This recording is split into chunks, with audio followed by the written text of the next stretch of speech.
Hi,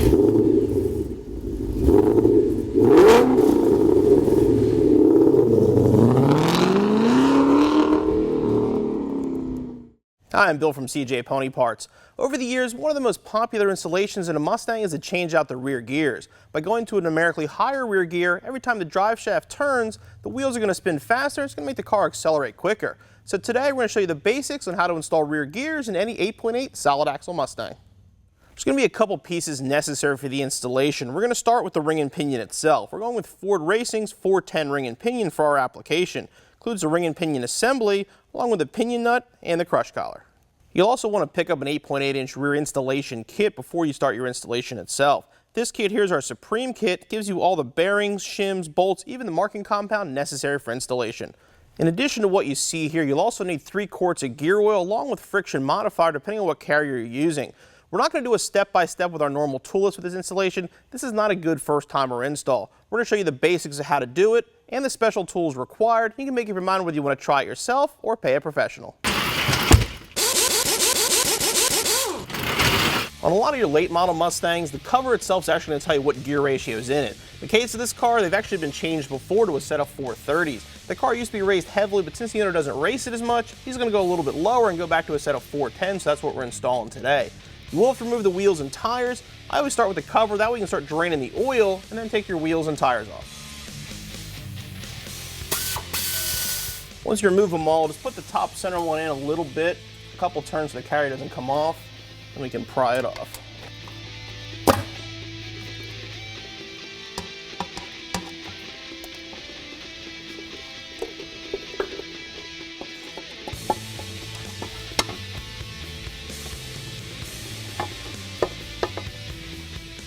Now that we have the wheels off, the rear is still dripping, remove everything else that's going to be in the way for our installation. We're going to remove the panhard bar, sway bar, then remove the caliper brackets for our brake calipers so we can remove the rotors and then be able to remove the axles.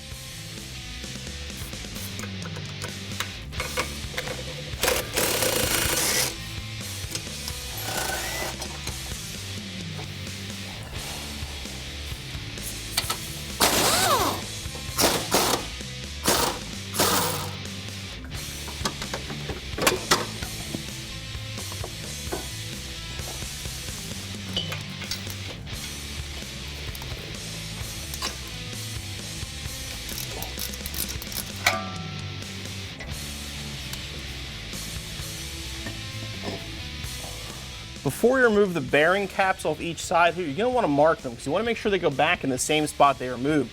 You can use a marker or paint, but a lot of times when you clean up stuff and that comes off, you make a small mark with a punch.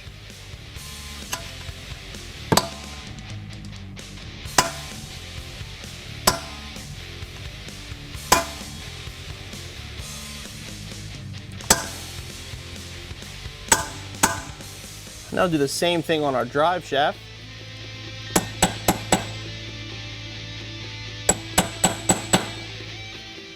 Once you've marked it, you can remove the drive shaft. You want to make sure you have the correct 12.12 millimeter socket to remove it.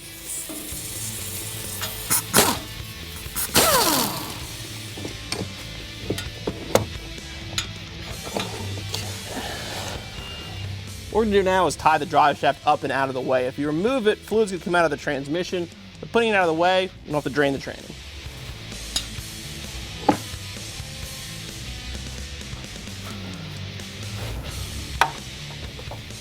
On a normal 8.8, you'll have a bolt on the side over here. You can remove that, remove the cross pin, and then remove your axles. In the case of this car, it's got a Detroit True Track in it. It's a little bit different.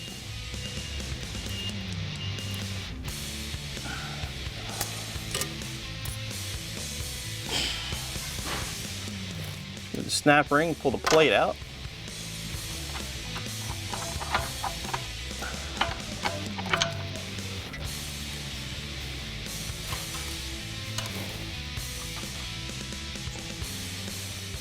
Before you can remove the axles, you want to remove the ABS sensors. These are plastics you want to be real careful when removing, especially on an older car. They can break when they come out.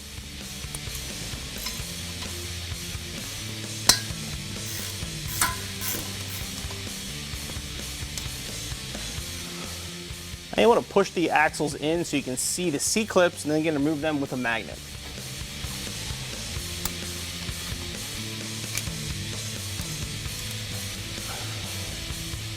Once the sleeve clips are removed, now you can remove the axles. Then make sure you grab a rag, and as you're pulling the axle out, you want to hold it up so it doesn't drag the splines against the seals because it can damage them.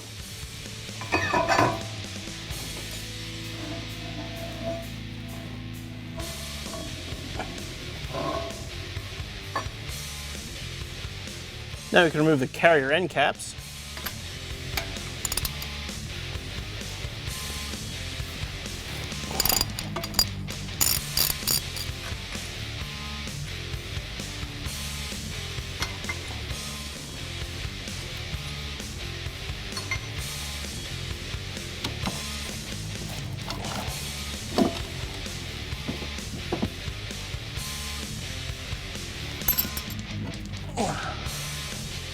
Once you remove the carrier, you want to grab the shims. We're going to measure them out so we know what width we had on each side. You'll need a mic for this.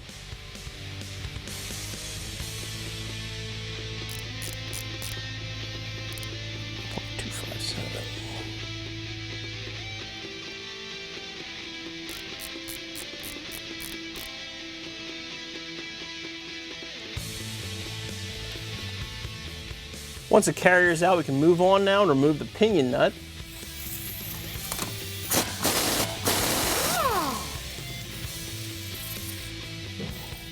To remove the pinion itself, there is a puller you can use to do it, but sometimes you get lucky and just tap it with a hammer, it will come out.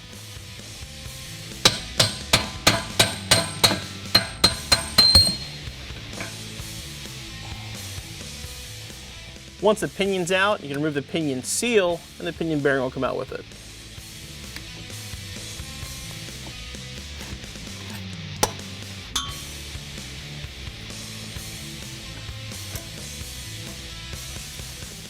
The only part here you're going to want to reuse is going to be this metal shim.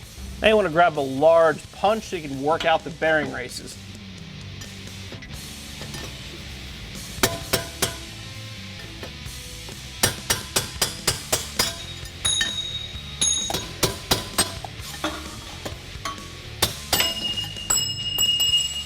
Once everything apart, grab some brake clean, just clean it all up.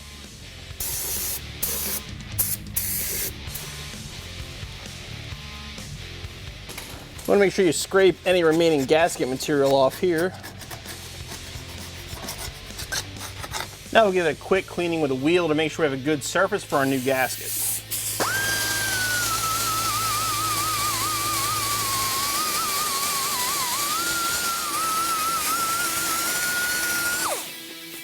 We're going to start the installation of our new gears by installing the bearing races. This is another place you're actually going to need a specialty tool for the installation. A bearing and race kit like this can be purchased from some auto parts stores for as little as $30. You can also possibly rent one. You want to start by putting the race up into place. Get it seated as flat as possible. You'll kind of feel right when it goes into place. Then use the tool to hammer it in.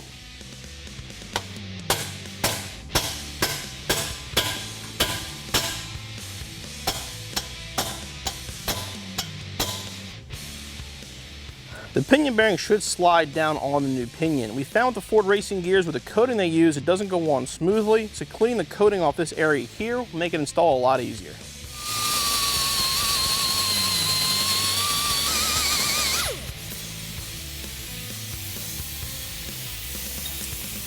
Okay, and we're good to go there. Now we've moved over to the press so we can remove the pinion bearing off the pinion so we can get to the shim. It's another special tool you will need a press to do this job.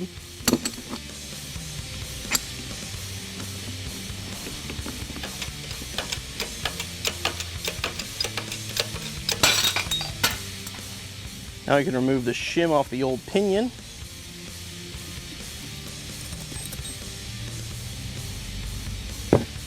Just like before, we're going to clean this off and mic it.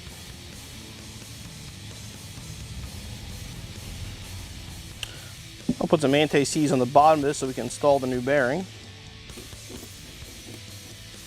Put the original shim in place. And go back over to our press.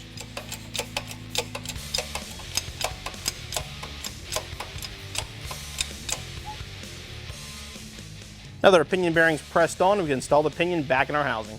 Before we install the pinion, we'll put a little grease in the bearings.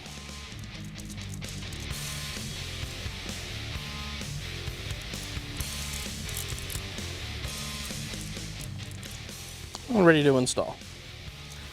Put the bearing into place with the shim behind it, and the seal, and hammer it into place.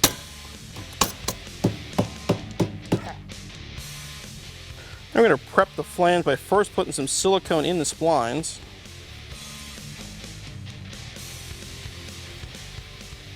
Now decide to crush sleeve over the pinion and ready to install. We'll put the pinion through the housing.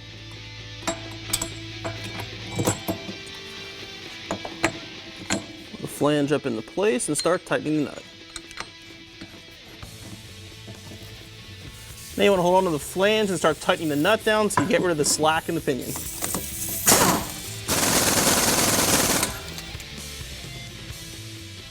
Once you have the pinion nut tight and there's no play at all, you want to grab a torque wrench and measure it. You want it to be around 25. There we go, 25, right where we want it. We'll start the carrier prep by removing the old ring.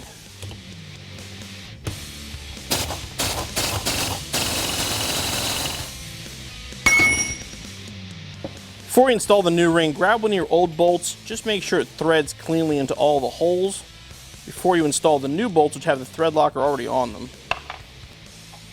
Even though it's a new ring, you want to go around the outside edge with a file. Just make sure there's no burrs on the section here. Now you got to remove the carrier bearings. If you're working with a stock or a Ford housing, there'll be an actual little indent here that will allow you to use a puller to get underneath the bearing and pull it off. With a Detroit, it's not actually possible, so what we're going to do is cut the bearing off. First we'll remove the outside ring, then we'll cut the inner off. Once you have both the original bearings off, now we can press on the new bearings. Get that seated in place.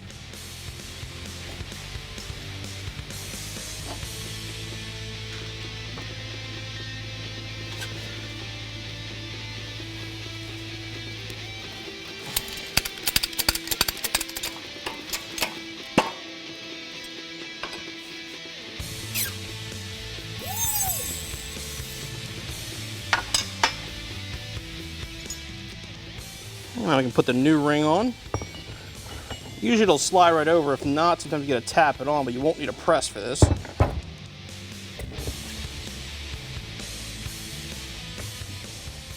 Be careful not to over tighten these. You will have to torque them down properly.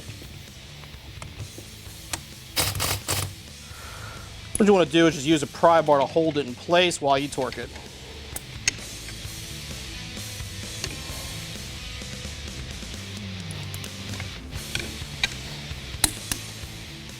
What we're going to do now is assemble new shims for our carrier before we install it. You could reuse the old ones, but we are going to choose to use new ones here. What you want to do is put it together and just start measuring it out. Go off the measurement to the originals. That's a good place to get you started. Okay, we're 235, we need to get closer to 257. Okay, and there we go. That'll be right for our left-hand side. Now we'll make on for the right-hand side. You want to put the races on the carrier bearings and you're ready to reinstall your carrier. It's a good idea to get someone to give you a hand here. That way one person can hold the shims in place, the other person can put the carrier up into the rear.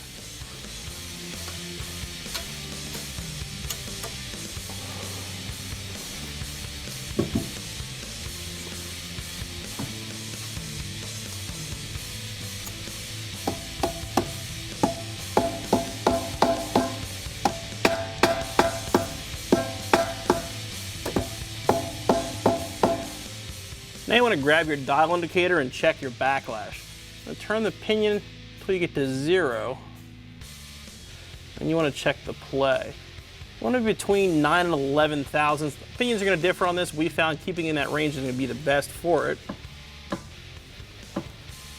Right at about 12, so we're off just a hair. Something like that though, you do want to go back and shim it properly because being there could make the gears noisy.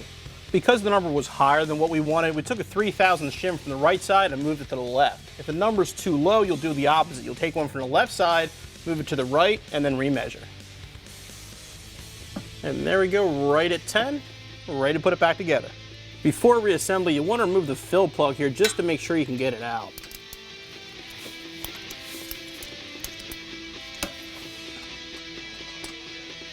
Okay.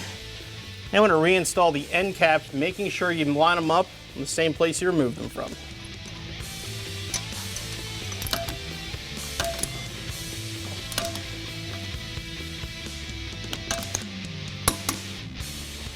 Once the caps are tightened down, we're going to double check our backlash one more time.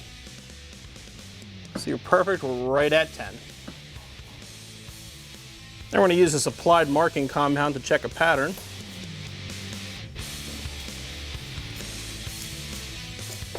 If you have someone to help you, put a little pressure on it with a pry bar, then you're going to want to turn it.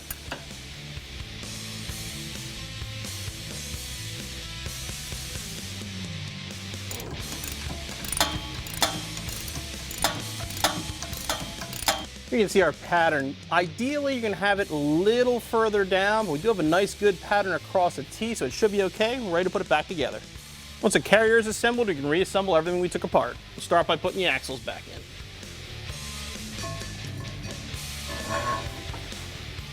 Reinstall the C-clips.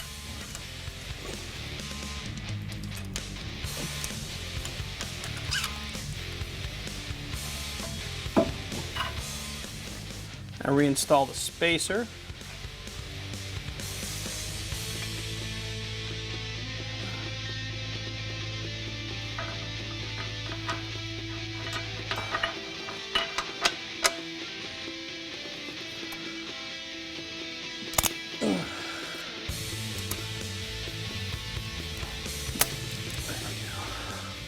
Reinstall the ABS sensors.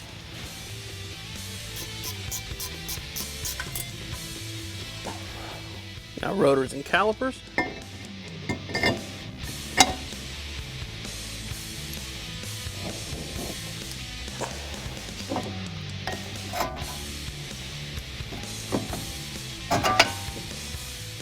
The kit includes a gasket. We suggest using ultra gray silicone. It gives you a much better seal, very similar to what the factory is going to use.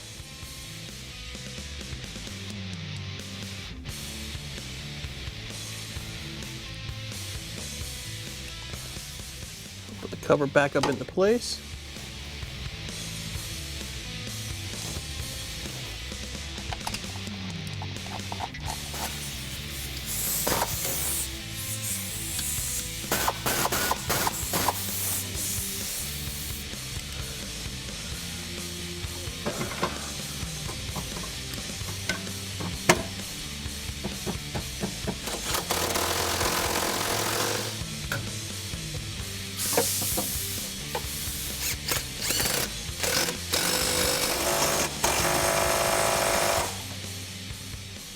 Now we're going to fill it up. We're using Royal Purple 75-140 synthetic, so it doesn't require any additional additives to be installed.